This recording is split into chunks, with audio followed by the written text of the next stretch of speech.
Not always successfully, but he's played it a lot. Renekton has also got through the draft, and in the LPL we do like that. This is not a first pick I expected, though. The Ezreal first pick takeaway, very safe, very good at playing with a multitude of different supports. Leona's still up on the table. Wouldn't surprise me to see Niket go immediately towards that one. It can struggle a little bit when the Braum's still on the table, but you're not against something like that Ashe Braum, so even then I feel like a Leona pick should be incoming. Yeah, I feel like that's probably a pretty safe one here, though. Looking towards a jungle pickup, AP, as we said, for Hacker. Going to lock in that Zyra, incredibly fast clear. Means you can get on the map and do other things after your first clear. Now moving over towards the next pickup, like you said, looking towards potentially something like a Leona here for Niket. See what they're going to go for. Maybe looking towards something else outside of the support role. Well, we do see a lot of this Renekton. We've seen first pick Renekton, we've seen it everywhere. And I am not entirely convinced. You need to do an awful lot, and you give over the Leona. And now the problem is, you could have taken the Leona, so it's not against your Zyra. Zyra doesn't like playing against Leona ultimately. You could have taken that away. FoFo hovering over that Darius because it's a main from QingTian, who's obviously locked in that Renekton already. At least you're going to get yourself an early lane stabilizer for QingTian on that Renekton. It's hard to get under Renekton's skin. You can go towards something like the Gnar, you can go towards something like the Cassante as well, depending on whether you want to play more aggressively or defensively. Cannon also on the option there. But is this pick going to be worth it? I just don't think giving up the Leona for the Renekton is that worth it in this game. No, I actually totally agree on that, to be honest with you. We are seeing, obviously, the Lucian pick up here for FoFo. Yuekai has actually been the person who's kind of put the most presence on that in the mid lane out of these two mid laners, but going to see Zeri as the final pick up here for the side of Ultra Prime. Obviously, technically flexible, realistically. Probably will see it go bot lane, but it is technically a flexible pick. You know, I'm just wondering about that because I think it might be going mid lane because we've seen this specifically into the Lucian. Players like Yuekai like this. The fact that it is flexible is really important though, because you can do whatever the heck you want. You can pick support on 4 and you can leave as a flex pick, and I think they're completely happy to do that. You know whichever lane it's going into. You can go into that Lucian mid, you can take the barrier for good level 1 trades, so you can kind of push the wave quite easily at that first level by just using the barrier short cooldown and kind of get yourself onto the wave. In the bot lane though, the Ezreal Leona is a fairly strong combo, but it's not one that you're particularly afraid of with this Zeri. Now we've got ourselves a couple of AP champions being banned about the place. You can see that they did ban out that Ziggs, which could have gone towards that bot side. Ultra Prime, they're banning out these AP junglers, so Yangxian doesn't have himself the easiest time in that jungle, trying to bring magic damage to the table. He's only really got something like that Karthus left as it stands. Yeah, obviously you're in a relatively squishy lineup at this point on the side of Ultra Prime if W want to lock in something like the Karthus. I think the big concern for them right now is they've got Lucian mid, they've got Ezreal bot, so they need an AP mid, or AP top or jungle. Things like the Kennen were hovered as well in that last pick phase. It could potentially show up and then give maybe a more frontliney jungler over to Yangxian. See what he's going to pick up. The Nautilus is going to get picked up here for the side of the support on up. And WE now just running their head through a couple of scenarios, a couple of different things they can pick up. Still severely lacking in the AP threat. And they lock in the Sejuani, but to me this means suddenly the Kennen loses a bit of viability because, you know, you have no melees to enable this Sejuani. Well, so I think that is less important because you do have the Leona, which can help with the trip with the quick 3 auto attacks if you get the auto Q autos. That can help. Also, this is much more of when you watch the LCK. LCK doesn't always use the Sejuani for the melee synergy. Now in the LPL we did typically, players like back on the OMG roster last year, they love playing like Yone Sejuani, but you can just play Sejuani to be a tank frontline with a long range engage. You don't always need it for the early game pressure of the melee synergy. The Kennen is such a good matchup into the Renekton as well. You often see the Liandry's built as a first item, which means that you bully out that lane super hard. It's the last pick of the Corki, so the Zeri is going to go to Doggo in that bot line. Yuekai is going to pick up that Corki. It's a bit of a self-counter pick when it comes to it, because the Lucian can win out that laning phase, but we have ourselves up, full compositions in now. I think WE have much more engaged tools. They have a Leona, they have a Sejuani, they have a Cannon flank. Ultra Prime, they have range, they have Corki rockets, they have the Zyra plants, and they have Zeri potentially using the Extendo beam as well over the wall. I do think it's harder for them to find a fight, though. Nautilus looking for those miracle hooks. Renekton trying to get himself his own flank angles, but in a much harder way than a Kennen who can kind of just impact to fight. Every time he has that flash cooldown, Renekton can sometimes find it a little bit harder. I think that Ultra Prime have walked away with a little bit of a harder composition to play because they don't have as good engage. But on the other side, I look at Team WE, I think they've given themselves a lot of options, and those options make your decision-making that much easier. If one doesn't work out, you just go to a fallback plan. Yeah, that's the big thing. You know, it's... Other than the Sejuani, it is pretty full committal with the engage that you're going to be having coming out of WE. But, man, it is easy to land. It's kind of close your eyes and press the R key, and a fight can be really decided by a big Kennen angle. So, eyes for me, definitely on Wayward as we get into the kind of later stages of this game, because those Kennen ults could really change the whole game. Wayward's had himself an up and down year would be underselling what has happened to this player this year. I thought in spring he could have been verging on a top 3 top laner because of the importance that he was bringing to his team. There's an argument there at least where he was the gatekeeper top laner. If you are not a top 3, 4 top laner, like a 369, a bin, he would stomp on you. He has a chance to potentially to do that. Again, here QingTian needs to step up to the plate. So hopefully we'll get to hear our audience come to life as well here in Xi'an.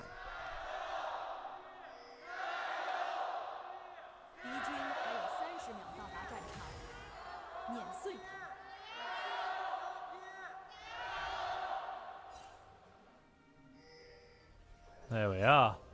I don't know who they were cheering for, if I'm going to be honest. So what happens is you have like a chant leader for each team. So they'll say like WE, and everyone goes Jayo, and then they'll do that 3 times, and then the other team will take a chance doing it as well. So each team has like 3 crowd chants like that.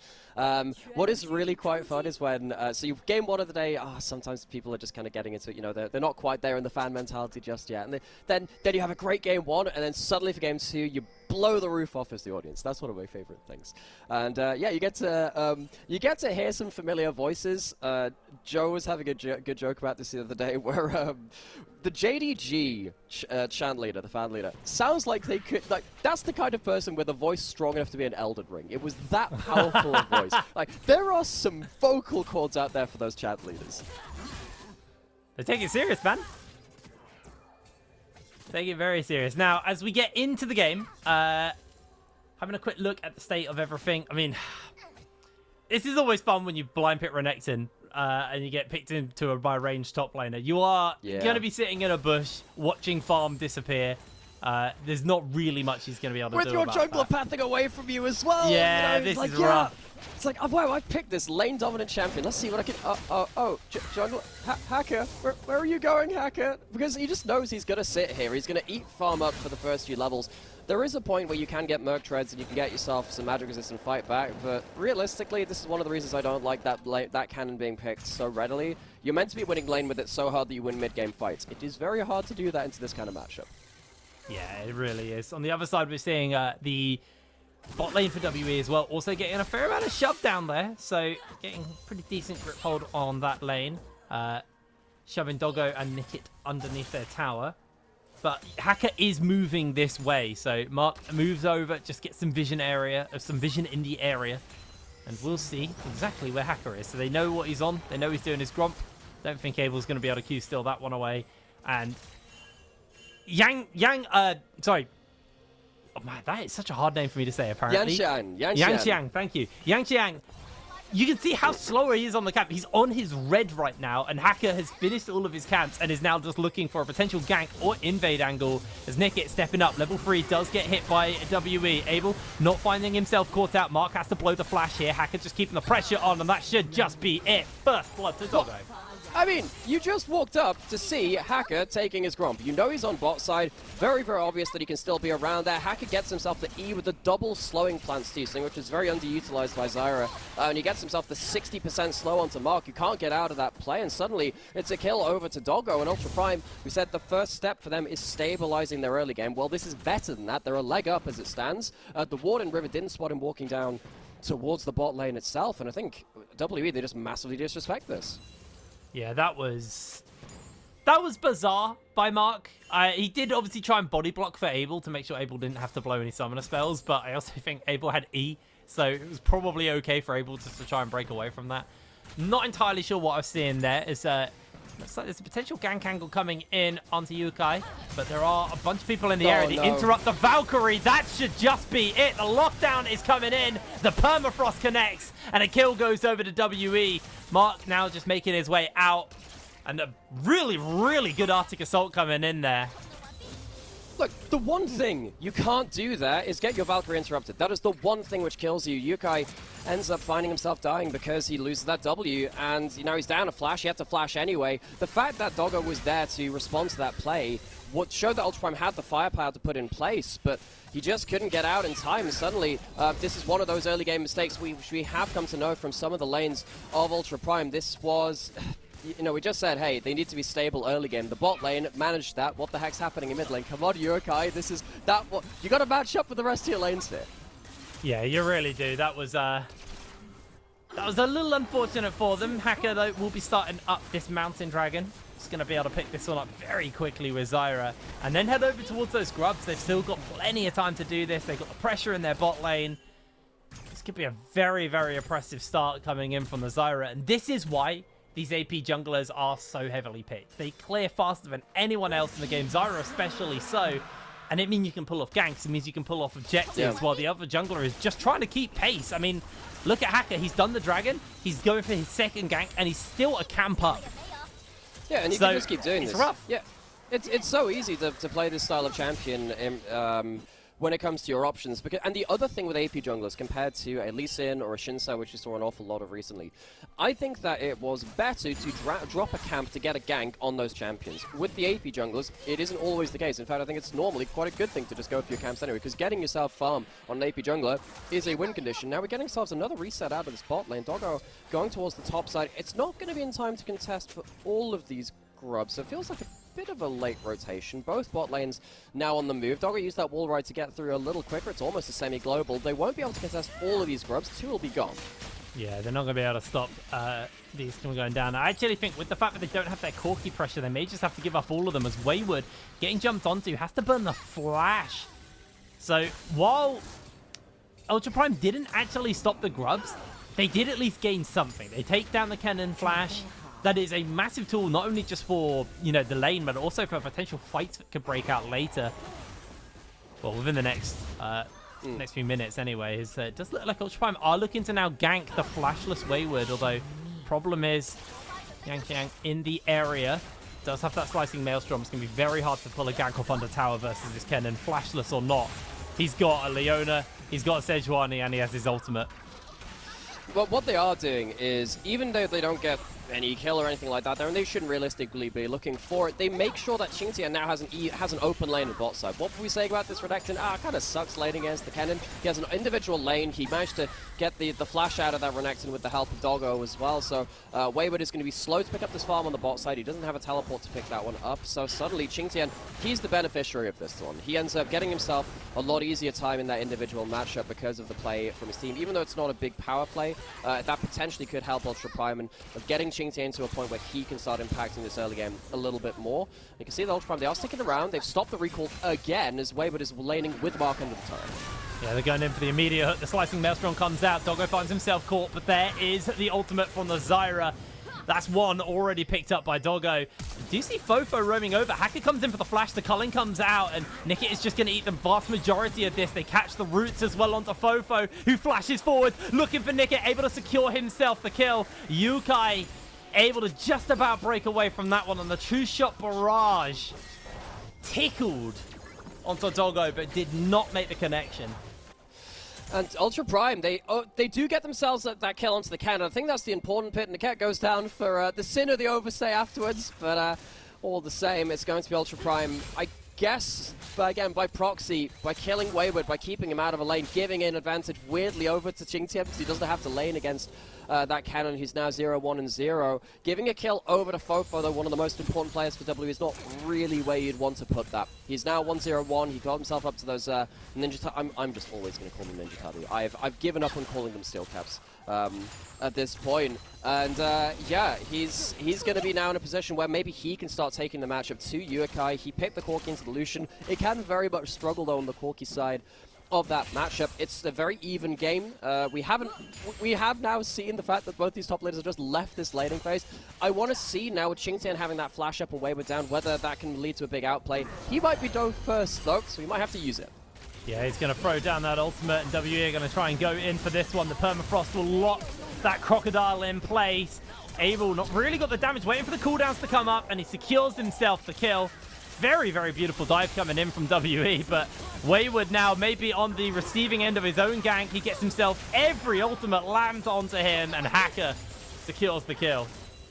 One dive was a little bit closer than the other, I have to feel. So Niket goes into that top side, tanks up the turret, doesn't even need to hit the hook. That shows you how much of an overkill that was onto Wayward. QingTian, he was about half a second off of his Q. He potentially could have got himself another kill, but he goes down as well. Both of these top laners in a delayed lane swap get themselves into a position now where they are losing quite a lot of resources. The resources are going over to the jungle and the bot lane of both teams as they look for these side lane dives. Doggo has got a lot of that gold with the early kill in lane, and of course benefiting a lot from those dives. Now Doggo needs to make good on this investment. Ultra Prime have put a lot of gold into this Zeri, and now they need to be paid back for that. Now Doggo has had some moments where he has been a hard carry for this team. He's also had some mispositioning errors as well. I think one of the reasons they're at 1 and 3, and one of the reasons they lost a lot of their important games in the group stage as well, was because of Doggo's mispositioning in key moments. Now he has the gold, those mispositions weigh even harder, so need to keep an eye on Doggo to see if he can kind of make use of this advantage. Looks like WE just going to be able to get themselves a whole bunch of grubs here. 4 already picked up for them.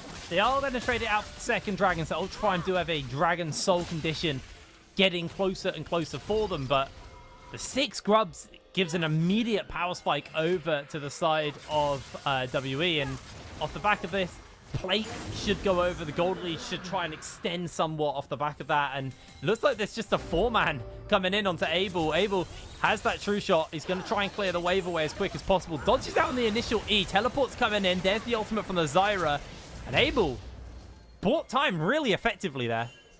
Still going to be the teleport out of FoFo. Is that going to be worthwhile? I mean, it is just the Strangle Thorns. I say that it's quite an important cooldown for Zyra, but it's not the end of the world. Taking away that teleport potentially stops FoFo from getting into a side lane, potentially stops him from resetting for an important fight as well, like the Herald coming up. If there's a chunk that goes onto him, he'll have to go back to the objective the old-fashioned way with his own 2 feet. So at least that's something. However, Ultra Prime, for the first time, they try diving someone who's not a top laner, and everyone else has a lot more gold on the map than these top laners, so it doesn't work out quite as effectively. Abel manages to get out completely fine with that one. Didn't even need to use his barrier or something like that. Was realistically not under that much threat. We do have Ultra Prime walking back towards this cannon, though, to make sure they can go bully him again. Yeah, Wayward's going to prosper the Slicing Maelstrom to try and just get the lockdown in, but he is caught out by the Slice and Dice. Doggo pops the ultimate, keeps the track pressure on Wayward. Just about gets enough movement speed on. So he rubs his socks on the carpets, gets the static up, gets out safely.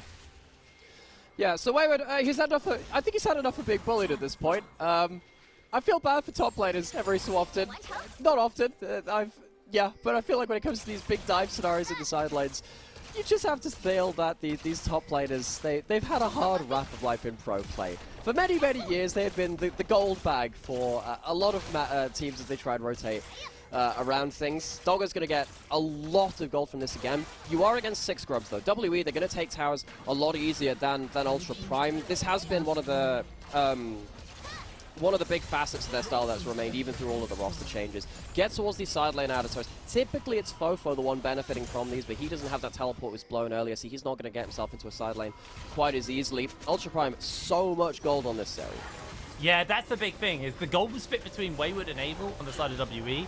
Ultra Prime, they gave the gold entirely to Doggo. This Zeri is very accelerated. They were just trying to get Wayward back in the game, get him some gold, because he is struggling right now. But we'll be able to head back to his top side, grab that wave, and they've got a little bit of time, 30 seconds until those plates fall off, so I don't think anybody is going to get in range of a tower to do anything off the back of that. But those 6 drops, they don't wear off. So even when the plates fall off, and towers actually become squishier because they don't get the plate stats.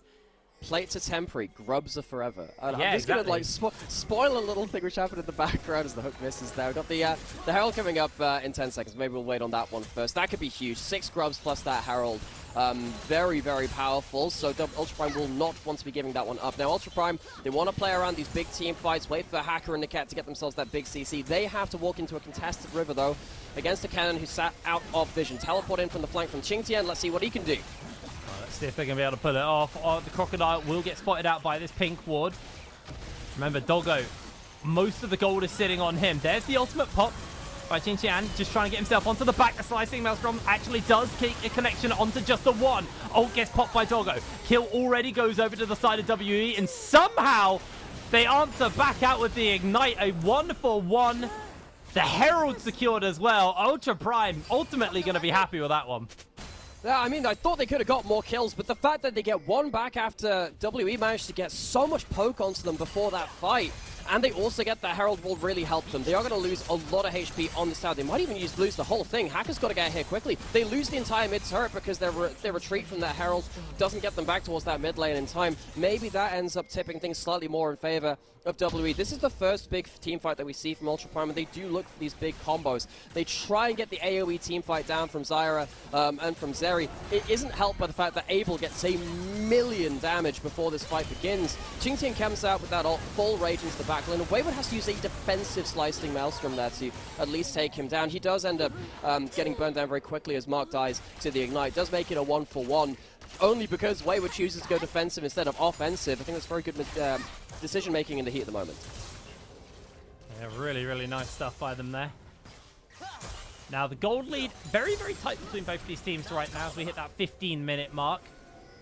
Just 200 gold separates them. The difference is where that gold is.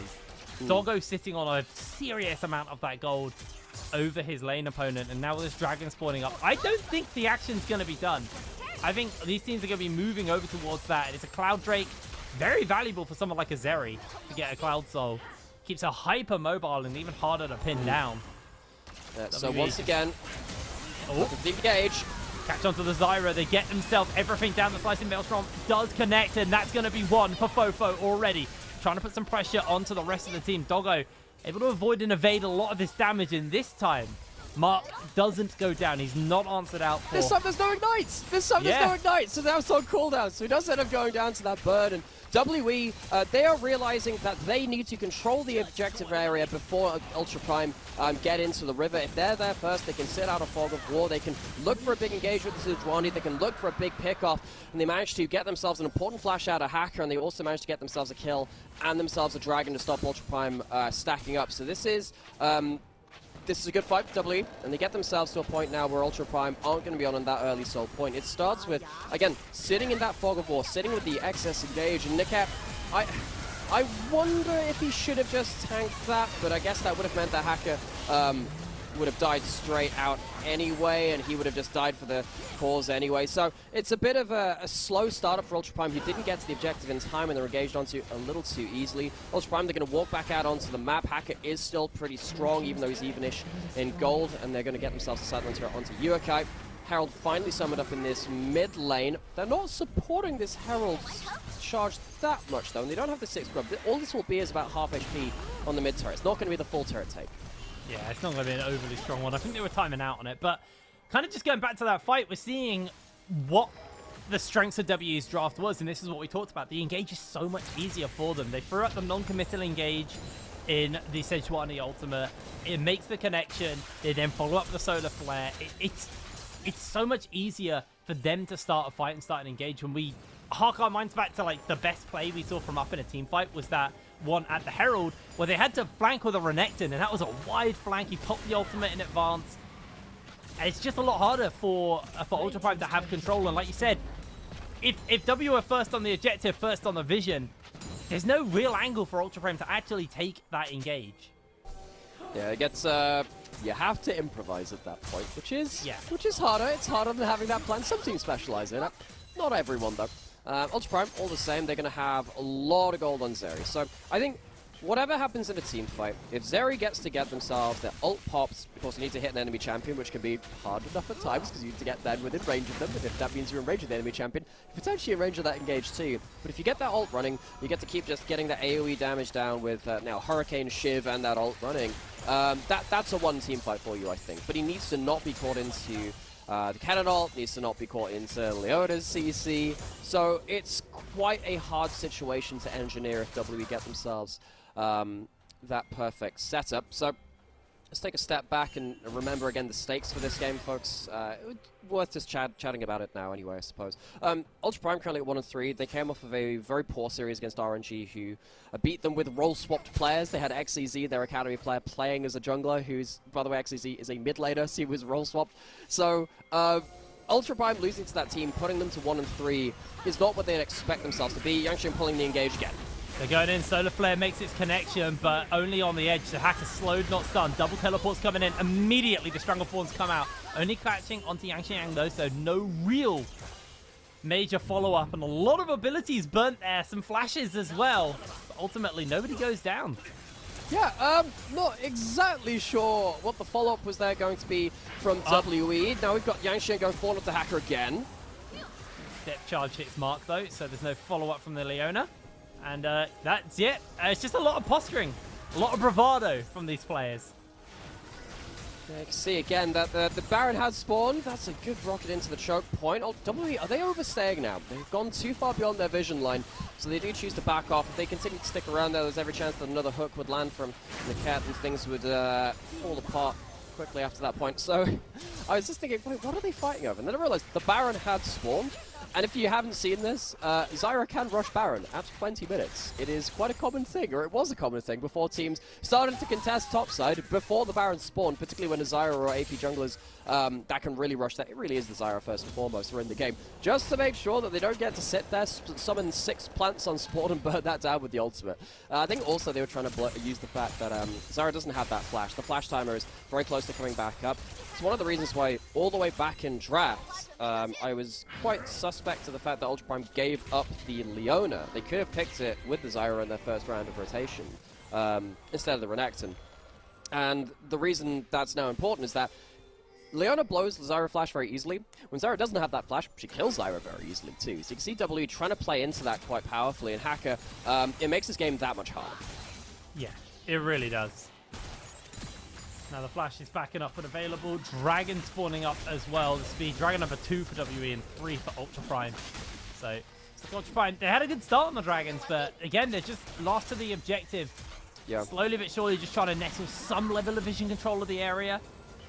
But there you go. The crab gets taken out, and that's just going to give WE all the pressure they need to clear up that vision. That Troll Ward didn't die. Did they cancel the auto attack? I have no idea on that one. I guess weird. So. That's still there. Right, that's not going to help Ultra Prime get towards this bot river, and indeed it won't. They just completely lose it. They get some top lane gold instead. So Ultra Prime say, oh, okay, right, let's give up on this soul win condition for now.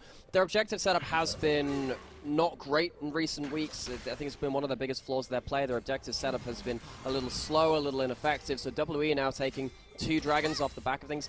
It's going to even up the dragon's score. Ultra Prime do get some gold for that at least, though. And they get some gold onto Yuekai to get himself even more items. Though both the Muramanas in the game have transformed now at this point. They have a lot of damage. They're coming in. They're going to catch immediately onto Niket, and he is just obliterated. Abel secures the kill.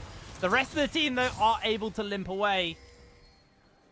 So far, WE only really able to find the single pick when they're looking for the big team fight. It still kills, though, and they're still uncontested. Yeah, it's still gold. It's still something. It does mean that Ultra Prime back off from that mid turret, too. If they could have taken the mid lane turret and the top lane inner turret for the cost of that dragon, they would have absolutely taken that trade.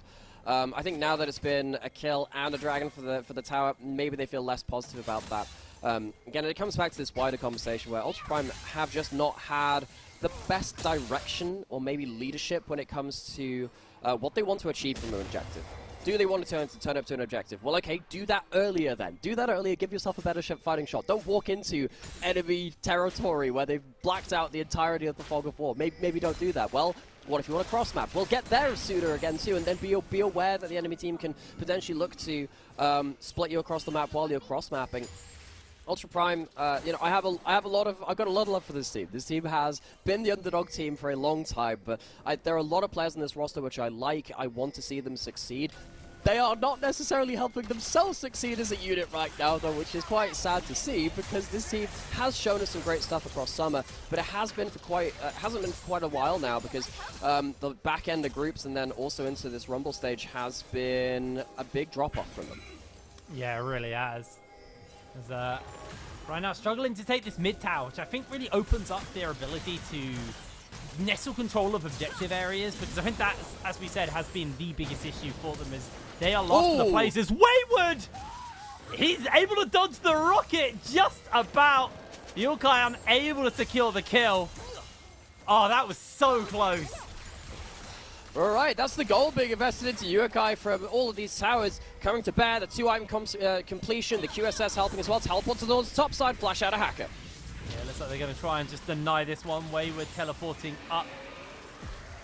Reset coming in from Yuekai as well, so he's quite happy just to go spend that money. He's got the Mirror Mana, got the Triforce, QSS in pocket. Buys himself crossbow, not the crossbow, slingshot. That's the one. You're a Zelda player, you should know that one. There's Ultra Prime. They managed to get themselves that win on that bot side, which is WE. Again, immediately defensive stance on that Baron. You can never let this thing go off a Fog of War against that Zyra. They get themselves a flash out of Zyra, again, importantly so. Whenever Zyra doesn't have flash, champion is much more vulnerable. Wouldn't surprise me to see Hacker go towards a Verdant Barrier next, going into a Banshee's third item. It just delays some of the, or at least nullifies some of the Sejuani Leona power onto that backline. But until that happens, the Hacker is going to have to be clutching that flash very close to his chest whenever he has it. It's been blown very, very easily into this game so far, and it does mean that they can't position as aggressively onto objectives. They back off for the Baron. WE started. Yeah, Baron's going to get started up, and it is going down very quickly. Niket will spot out that this is going on. Hacker makes his way over, but I just think they're a little bit too slow to the play. They're going to try and turn on Mark and see if they can just win the fight off the back of it. Mark going incredibly low. Depth charge hits onto Wayward. They do connect on to QingTian just to lock him in place. Hook makes his connection onto Yangxiang as well, and Doggo should be able to secure that one. Nope, it's a double kill for Yuekai. Taking that one away from his ADC, but they're Corky very much online, and they trade Baron for 2 kills. They're going to be able to take this mid tower as well. Can they pressure for more is the real question.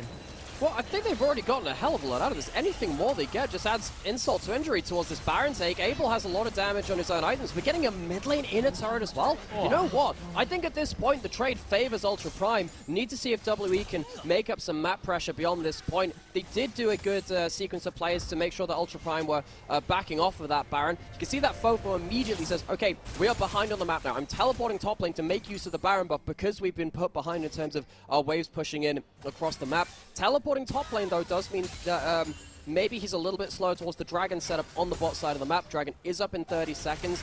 I feel like with the Baron buff controlling the lanes, W should be able to choose what happens with that. A couple of big things happen here. Mark tries to stop Hacker from getting close to the pit. Hacker doesn't have flash, he can't go for a steal. He dies for that. Sejuani ult comes out to delay the play as well. But because you have 2 people playing delaying actions, it means that there's no real platform to fight, and these kills were always going over. Looks like the attention has actually shifted away from the Dragon as WE now using this Baron on the top side, just going to try and crack this tier 2 on the top. As QingTian, he hasn't got Baron, but he's out shoving right now. He was there first, he gets the pressure. He doesn't have any grubs either. Tower. They're trading tower for tower. Ultimately, I actually think Ultra Prime is just making really good trades across the map versus the team with Baron. Yeah, they are. And what happens here? So that was a Solar Flare buffered out of by the depth chart, not the depth, dredge line is the one words. It's not been a long day yet. It could yet still be, and yet the words are still hard. Dragon now spawned. Ultra Prime find themselves to an objective first. Now, Baron is still up from WE. The reason that Ultra Prime are the first of the objective is because they've chosen to push instead. They're going to get themselves at least this mid lane turret. They might also get themselves the inhibitor turret as well. They have 6 grubs. They have that Baron buff. They take down towers very, very quickly. Yeah, but so far it's only a plus 200 Baron power play over to the side of Ultra Prime. They are definitely struggling a little bit on that one. They are trying to finish this tower up, and with the 6 grub dot able to do so. Ultra Prime hold the inhibitor most crucially. It looks like they're thinking about turning 4 and engage. Yangxiang does have that ultimate up and available to him. Stranglethorns are available to Hacker though as a response, and he's got the Crystal Scepter, so he's got that slow from all those plants. Looks like W going to be happy with this one. Just 230 gold up at the end. Actually, it's going down. Wait, it's going to be a neutral Baron play. Hang on, God, I'm trying to remember if I've ever seen a neutral Baron power play, because sometimes you get someone, you know, a team take Baron, then they all die, and then loads of towers fall, and you get negative ones. It's not hugely uncommon to see that, especially when someone takes a Baron from behind the pace of the game. And then, of course, you see big Baron plays most of the time besides that. But yeah, this one being completely neutral, that's a bit more rare when it kind of just about all of the trades work out. I want to see, this will be the number just on the bottom screen there. 195 kill. That's like an assist and a half. That's an assist and a half for man, that's great. I don't think I've seen that before. So, WE, probably not the best Baron they were hoping for at that point in regards to that objective and the sequences which came after that point. Talked a lot about some of the individual players in Ultra Prime, talked about how Hack has been really important to you. One player which I really want to shout out because he's been real core to the way that this game's been played out too is Yuekai playing playing that Sejuani. He's been really pinpointed, getting the right targets down with his ultimates. On this Sejuani coming through, he does have a burden of execution to say, right, we're going in, go for the engage. As a new player coming in from WE Academy from their LDL squad, I think that he's done a good job of slotting into a roster in a way which I didn't necessarily expect. He might go again right now. Oh. Hacker's able to avoid getting caught out there. But comes in from Niket though. They do actually throw down the solar flare. Stranglethorns come out as an answer. There's QingTian on the flank. Massive slicing maelstrom from Wayward, but he's not going to be able to survive. Up have been turning this fight around. WE are left limping away.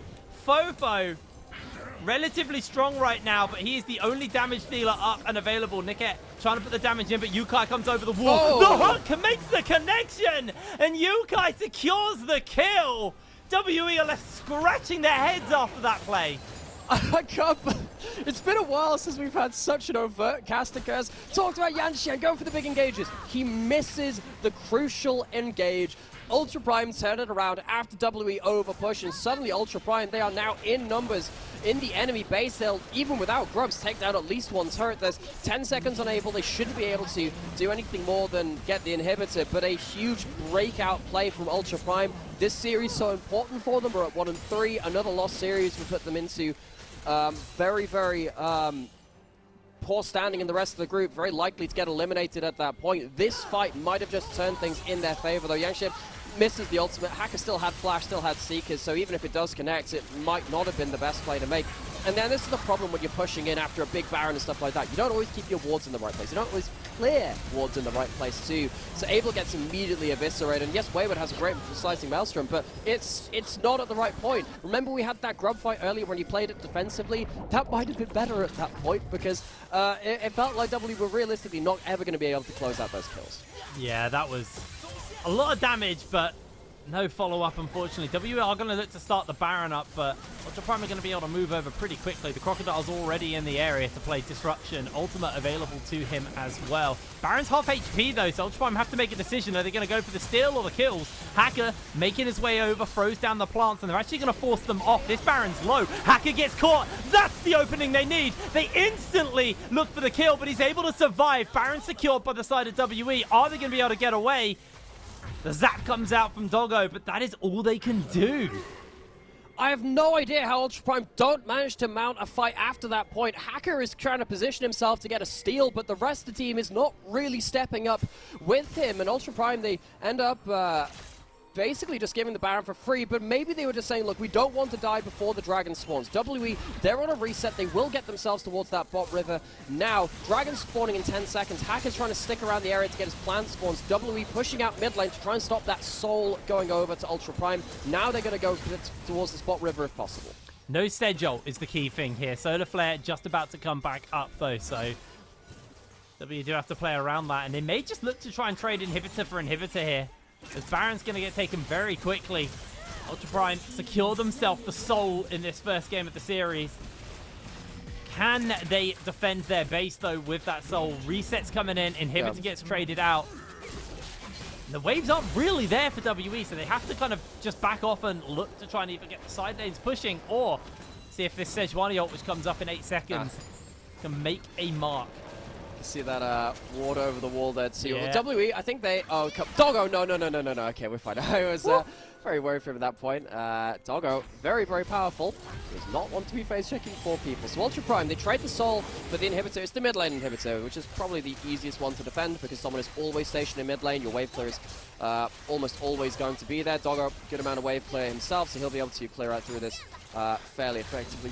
WE, they'd love to get more out of this Baron buff. It's not likely to be the even Baron power play. Again, Yuekai is on the bot side of the map. He does kill towers very quick, even without those grubs and themselves. WE in force now in top side, trying to get more out of this Baron buff finally. But Ultra Prime, much like we've seen for the rest of this game, trading fairly effectively, and now they have themselves that soul. They don't have to worry themselves quite as much about that objective for the next few minutes. Ultra Prime, at least trading well against WE, who seem to have the advantage on the map with the Baron buffs.